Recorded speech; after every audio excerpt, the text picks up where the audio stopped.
بسم اللہ بسم اللہ۔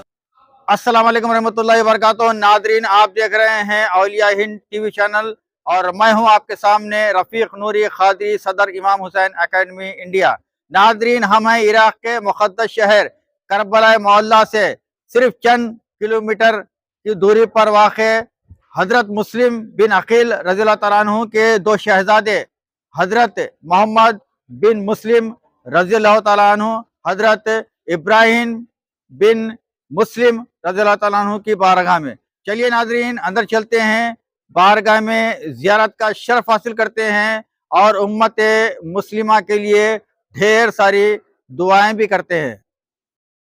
السلام علیکم ناظرین، آپ جن مبارک جالیاں و مزارات مقدسہ کی زیارت کر رہے ہیں وہ ہیں حضرت مسلم بن عقیل رضی اللہ عنہ کے دو شہزادے حضرت سید محمد بن مسلم رضی اللہ عنہ، حضرت سید ابراہیم بن مسلم رضی اللہ عنہ کی مزارات مقدسہ ہیں، جو کہ حضور سیدنا امام حسین علیہ السلام کی بارگاہ سے 12 کلومیٹر دوری پر واقع ہے۔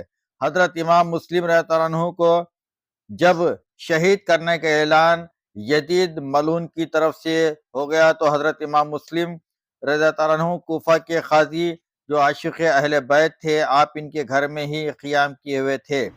حضرت امام مسلم نے قاضی صاحب سے کہا ہے کہ اگر میں واپس نہیں آتا ہوں تو اے قاضی صاحب، میرے دونوں بچوں کو آپ مدینہ شریف پہنچا دیجئے۔ جب امام مسلم کو شہید کر دیا گیا تو قاضی صاحب غمزدہ ہو گئے، آپ کی آنکھوں سے آنسو جاری ہو گئے اور آپ امام مسلم کے دونوں شہزادوں کو گلے سے لگا لیتے ہیں۔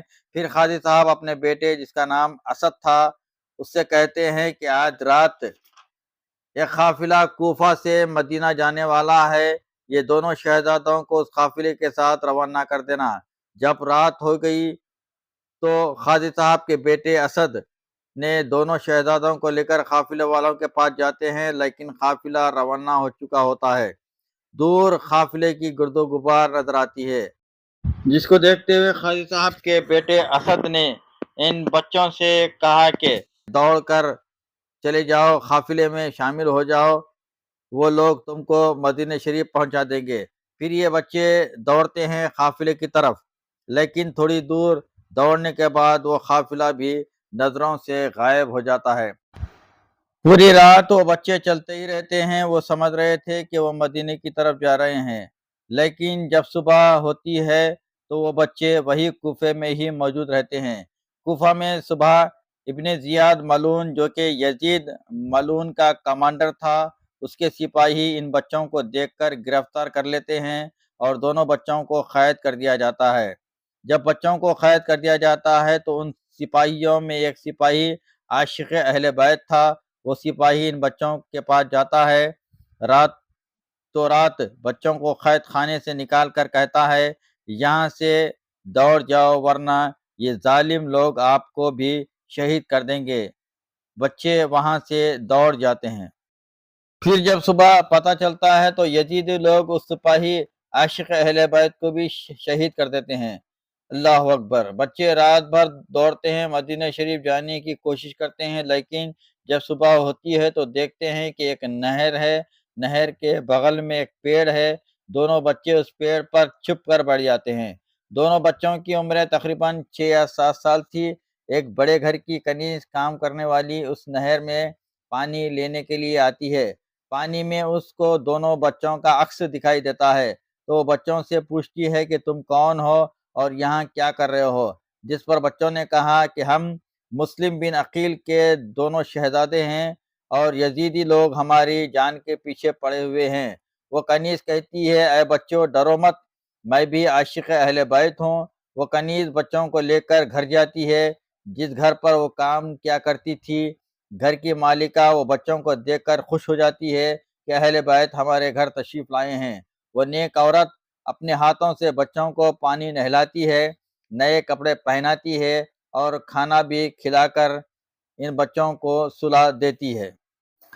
جب رات ہوئی تو اس نیک عورت کا شوہر جس کا نام حارث تھا، وہ ایک یزیدی ملعون ہی تھا۔ وہ انعام کے لالچ میں دن بھر ان بچوں کو ڈھونڈتا رہا اور جب رات کو اپنے گھر آیا تو وہ کھانا طلب کرتا ہے اور کھانا کھانے کے بعد وہ بھی سو جاتا ہے۔ اور آدھی رات کو یہ شہزادے نیند سے جاگتے ہیں اور اپنے والد مسلم بن عقیل کو یاد کر کے رونے لگتے ہیں۔ بچوں کے رونے کی آواز سن کر حارث ملعون بھی جاگ جاتا ہے اور کہتا ہے کہ ہمارے گھر میں بچے کے رونے کی آواز کہاں سے آ رہی ہے؟ تو وہ نیک عورت خوف کے مارے کچھ نہیں کہتی ہے۔ حارث اس کمرے میں جا کر دیکھتا ہے جہاں پر بچے رو رہے تھے۔ جب وہ ظالم ان بچوں کو دیکھتا ہے تو غصے میں آگ بگولا ہو کر کہتا ہے کہ جن بچوں کو میں دن بھر ڈھونڈتا رہا وہ میرے گھر میں کھا کر آرام سے سو رہے ہیں۔ ان کو ڈھونڈنے کے چکر میں میرا گھوڑا تک مر گیا ہے۔ یہ ظالم یہ باتیں کہتا اور بچوں کے چہروں پر تھپڑ مارتا ہے اور بچوں کو گھسیٹ کے باہر لاتا ہے۔ جب اس کی بیوی نے یہ حال دیکھا تو شوہر کے قدموں میں گر گئی اور اصرار کرتی رہی کہ ان بچوں کو چھوڑ دو، چاہے تو میری جان لے لو۔ تم بہت بڑا گناہ کر رہے ہو، قیامت کے دن تم کو معافی نہیں ملے گی، ہوش میں آ جاؤ، تم تھوڑے انعام کے لالچ میں ان بچوں کو قربان کرنے کے لیے لے جا رہے ہو۔ اس کی عقل پر پردہ پڑ چکا تھا، وہ انعام کے لالچ میں اندھا ہو گیا تھا، جہنم میں جانا اس کا مقدر ہو چکا تھا۔ وہ بچوں کو گھسیٹتا ہوا نہر فرات کے کنارے لایا اور تلوار اٹھایا تھا کہ چھوٹے بھائی کا گلا کاٹ دے، تو بڑے بھائی آگے آ کر کہتے ہیں، اے ظالم، ہم نے تمہارا کیا بگاڑا ہے؟ تم ہمیں کیوں مارنے والے ہو؟ اور تم اگر مارنا ہی چاہتے ہو تو پہلے میرا گلا کاٹو، میرے چھوٹے بھائی کو چھوڑ دو۔ وہ ظالم وار کرتا ہے، ان کا سر جسم سے الگ کر دیتا ہے۔ اللہ اکبر! پھر وہ چھوٹے بھائی کو بھی شہید کر دیتا ہے۔ کیسا دردناک و منظر ہوگا! دونوں اہل بیت کے یہ پھول اپنی قیمتی جانیں اسلام کے لیے قربان کر دیتے ہیں۔